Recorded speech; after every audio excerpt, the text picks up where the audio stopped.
ഇനി ഈ ക്ഷേത്രങ്ങളിലെ നിവേദ്യങ്ങളിൽ തുളസിക്കും തെച്ചിക്കുമൊപ്പം അരളിപ്പൂവ് ഇടം പിടിക്കാറുണ്ടല്ലേ? പക്ഷേ അരളിപ്പൂവ് വേണ്ട എന്നാണ് ചില വിദഗ്ധരൊക്കെ പറയുന്നത്.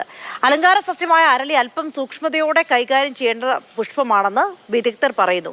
പൂക്കളത്തിൽ മാത്രമല്ല ക്ഷേത്ര നിവേദ്യങ്ങളിലും അരളി ഇടം പിടിച്ചു തുടങ്ങിയിട്ടുണ്ട്. നിവേദ്യം കഴിക്കുമ്പോൾ ഈ പൂവ് ഉള്ളിലെത്തുമോ എന്നതാണ് ആശങ്ക.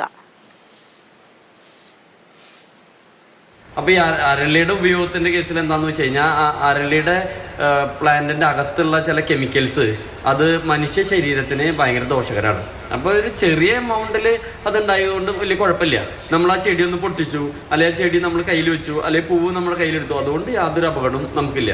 അതേസമയം നമ്മൾ മനഃപൂർവ്വം അതിൻ്റെ ജ്യൂസോ അല്ലെങ്കിൽ അതിൻ്റെ ഇലയോ നമ്മൾ കഴിക്കാൻ ഇടവന്നാൽ കുറച്ച് എമൗണ്ട്, ചെറുതൊന്നല്ല, ഒരു ഇലയൊന്നല്ല, ഒരു 5-10 ഇലകൾ കഴിക്കാൻ ഇടവന്നാൽ അതിൻ്റെ ഒരു എഫക്റ്റ് നമ്മുടെ ശരീരത്തിൽ ഉണ്ടാക്കുന്നത് എന്താണെന്ന് വെച്ച് കഴിഞ്ഞാൽ നമ്മുടെ ജോസ് ഇങ്ങനെ ലോക്ക് ചെയ്ത പോലെയും ഭക്ഷണം കഴിക്കാൻ പറ്റാതെയും നമുക്കൊരു ക്ഷീണം ഉണ്ടായിരിക്കും. പിന്നെ ഒരു എപ്പോഴും ഉറങ്ങിയ ഒരു അവസ്ഥ, നമ്മളൊരു ഇങ്ങനെ ക്ഷീണമായിട്ടിരിക്കുന്ന അവസ്ഥ, അത് കഴിഞ്ഞ് നമുക്ക് അബോധാവസ്ഥയിൽ പോകും. അത് കഴിഞ്ഞാൽ പിന്നീട് നമുക്ക് ഹാർട്ട് അറ്റാക്ക് വന്ന് മരിക്കുകയാണ് സാധാരണ ചെയ്യാം. ഈ പൂവിൻ്റെ ഇതളുകൾ നമ്മുടെ ഉള്ളിൽ കഴിക്കാനായിട്ട് ഇടവരരുത്.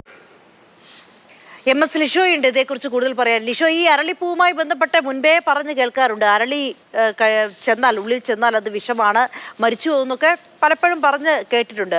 ഈ അരളിപ്പൂവല്ല, വേറെ ചില നാടുകളിലൊക്കെ വേറെ ഒരു പൂവിനെയും അരളിപ്പൂവായിട്ട് പറഞ്ഞു വെക്കാറുണ്ട്. അപ്പോൾ വലിയ സംശയമാണ് ഇതിൽ. അപ്പോൾ ഒരുപാട് ആളുകൾക്ക് ഉപകാരപ്പെടുന്നതാണ് ഈ റിപ്പോർട്ട്. പ്രത്യേകിച്ച് ഇപ്പോൾ നേരത്തെ പറഞ്ഞതുപോലെ ഈ പൂജാ വേളകളിലൊക്കെ തന്നെ ഈ അരളിപ്പൂവ് ഇടം പിടിക്കുന്നു.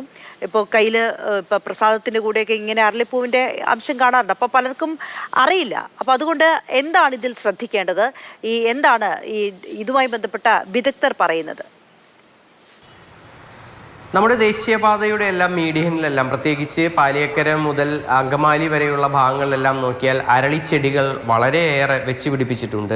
അത് പൂത്തു നിൽക്കുന്നത് കാണാനൊക്കെ നല്ല ഭംഗിയാണ്. അതിനോടൊപ്പം തന്നെ പല ക്ഷേത്രങ്ങളിലും നിവേദ്യത്തിൻ്റെ കൂടെ പൂക്കൾ നൽകുമ്പോൾ അതിൽ അരളിപ്പൂക്കളും ഇപ്പോൾ കാണാം.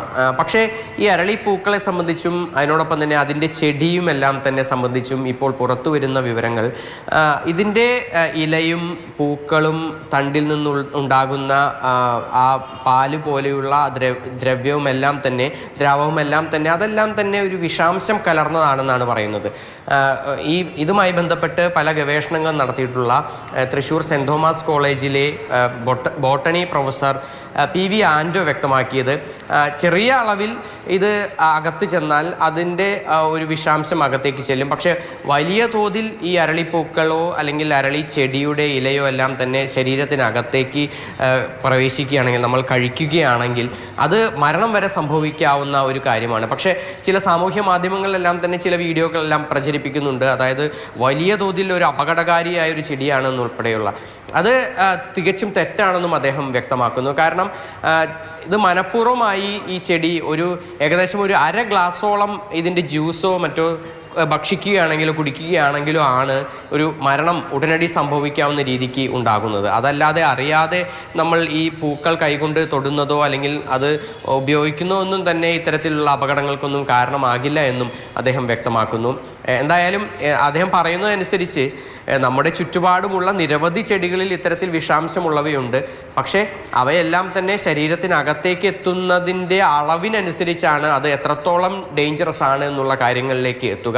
അത്തരത്തിൽ ഉള്ള ഒരു ചെടി മാത്രമാണ് അരളി എന്നാണ് ഇപ്പോൾ പറയുന്നത്. എന്തായാലും അരളി ചെടികൾ, ഈ ചെടിയെക്കുറിച്ച് അറിയാത്തവർ കൂടുതലായി ശ്രദ്ധിക്കണമെന്നാണ്. അതിനോടൊപ്പം തന്നെ ഈ ക്ഷേത്രത്തിലെ നിവേദ്യത്തിൽ നിന്നെല്ലാം അത് പരമാവധി മാറ്റി നിർത്തുന്നതാണ് നല്ലത്.